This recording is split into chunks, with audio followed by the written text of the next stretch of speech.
Promoter Eddie Hearn, good to see you again. Straight from America to Riyadh. The body clock must be all over the place, but I'm sure you're really excited to be here for a massive week. Yeah, it's a long way from Phoenix. Same, still a desert, but something like 11 hours different. So kind of went via New York, but then it was like 24 hours of travelling. The back's gone a little bit, but it doesn't matter because I'm buzzing for the week. It's a huge card, huge night.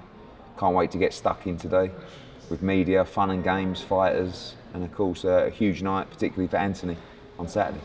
How big a night is this for Matchroom, for the schedule? We've had an amazing run, and to finish 2023 with a show like this, a show that no one's really ever seen before, it's a big way to go up. Yeah, I mean, obviously it's been an incredible, particularly last 6 months to the year, the run's been unbelievable, and to top it off with, I think, the best show from top to bottom is special. 23rd of December, it's quite an unusual date for boxing. Normally we're wrapped up by now, getting ready for the turkey roast, but more work to be done. And it's been a great run, particularly Phoenix last week was incredible. The Devin Haney show in San Francisco, amazing. Katie Taylor, Jordan Gill winning in Belfast. It's just been non-stop.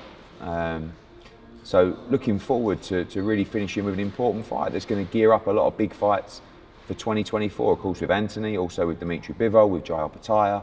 So yeah, we're obviously, I think there's 12 promoters involved with this show. We're obviously delighted to have the main event and also two of our biggest stars on the undercard. Excited not just to watch our guys in action, but also to see the spectacle that His Excellency is going to put on for us. We saw what they did for Francis Ngannou, Tyson Fury. I'm sure you're excited to see what they've got in plan for us this week. Yeah, it's mind-blowing. I mean, this is our third event in Saudi Arabia. Of course, we did Joshua Ruiz and Joshua Usyk as well.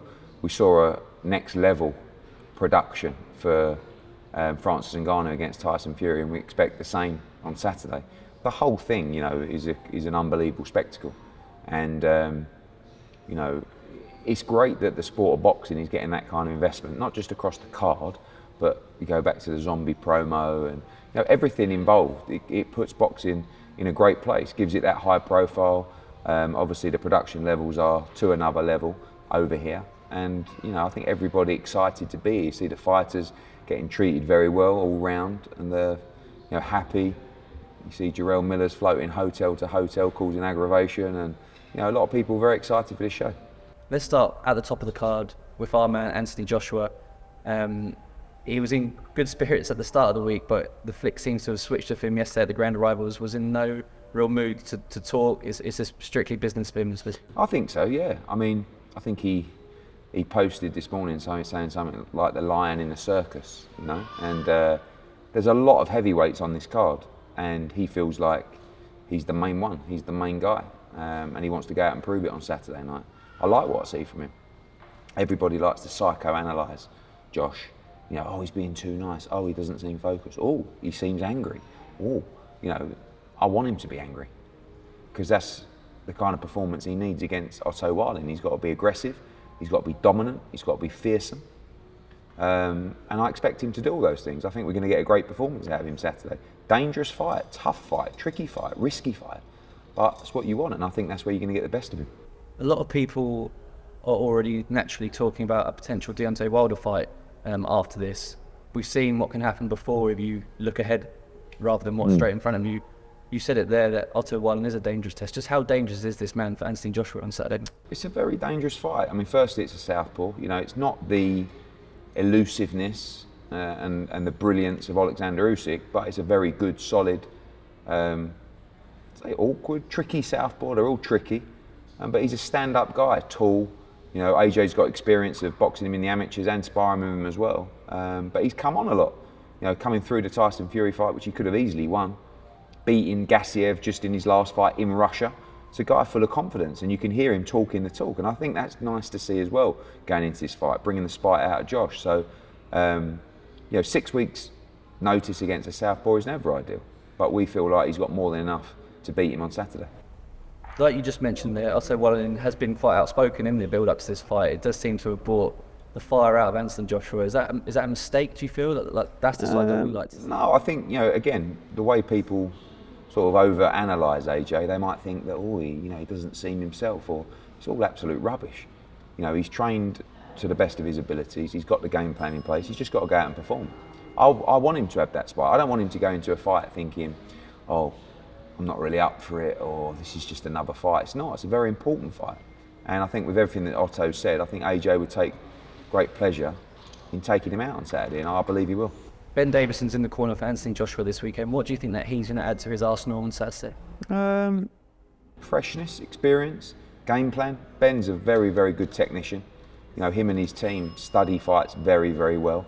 I think that with AJ, I've always said that if he's into the game plan, if he believes in the game plan, if he understands the game plan, he executes it very well. You saw that in the Andy Ruiz rematch, and you'll see it again on Saturday. So I think he's in a great place. He's been sparring very well. And if he understands it, which Ben is very good at drilling into his fighters, I expect a great performance. We saw Osewalen give Tyson Fury hell in their fight. What sort of statement can Anthony Joshua make with a knockout performance? I think if he knocks him out, I think it'll be a hell of a statement. You know, I think that would then be 3 really solid wins in 2023, which set up a massive 2024. But by any means necessary. You know, if he gets past through a 12-round decision, fantastic. But if he can stop him, I think it'll be a huge statement. To have Anthony Joshua on this card is one thing, but to also have Deontay Wilder is another thing. An amazing treat for the fans just before Christmas. Like we said, there's a lot of talk about those two fighting next. Is there anything you can say about that, when that might be? No, look, there's a lot of talks. I think, you know, like you said earlier, we've been here before. Nothing's changed. We really want to make that fight, but it's all irrelevant if they don't both win on Saturday. So I think the best thing to do with all the talk over the years is just to let me do my work, and I'm going to be quiet for once, and I'm going to work away in the background to try and get this over the line. But it's all irrelevant if they both don't win on Saturday. Wilder didn't have much to say about you or Anthony Joshua at the launch presser back in London for this fight, but he has seemed to have put both of you in his targets this week. He said that you're intimidated by him. Are you intimidated? I'm definitely not intimidated by him because I don't have to fight him. I mean, if I was fighting him, I would definitely be intimidated. I'd be petrified. But I've got the guy that I know beats him. So, no, we've always liked the fight. Deontay Wilder was very quiet, and now he's quite outspoken, which is quite strange because he knows we're in discussions and he knows we want to make the fight. So I would just focus on Joseph Parker. You know, Joseph's a great lad. He seems to be in a great place. Andy Lee's a great trainer. I expect Wilder to win, but if he's not switched on, he might not come through that fight on Saturday. So I'll do my work to get that fight made, and I'll be judged if we do get the fight made. But again, all irrelevant if no one wins on Saturday. Wilder's only boxed one round in just over 2 years, I think. Is that potentially an issue for him going into against? Yeah, for sure. I mean, look, you know, Joseph suffered some defeats, but he's coming off a solid win out here in December.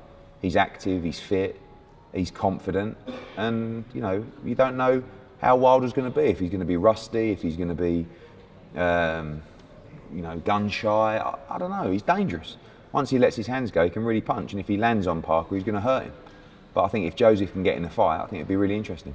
A word on some of our other guys as well. We've obviously got Dmitry Bivol back after his year layoff through injury and inactivity. What sort of performance are you expecting from him on Saturday? Dominant. I expect him to stop Lyndon Arthur, possibly in the first 6 rounds of that fight. He's been out a long time as well. You know, you talk about Deontay Wilder, he's been out for over a year. So there is a chance that, you know, it might take him a few rounds to get going, but I do expect him to win by stoppage. And just to wrap up here, if you could just say a few words about Jar Pataya as well. Yeah. See him out. Obviously the frustrations of the IBF, but yeah, I think that the talking's done on that situation. I think it was a decision that really made very little sense. I understand rules are rules, but when it doesn't affect anyone, why not let the kid get active? You know, he wasn't prepared to lose this opportunity. You know, obviously to make a lot of money as well and stay active. He can defend his Ring Magazine belt. Everyone knows he's the best cruiserweight in the world. And I expect a dominant performance, a brutal performance from him, and another stoppage on Saturday. Eddie Hearn, straight off the plane, thank you very much for your time. Cheers.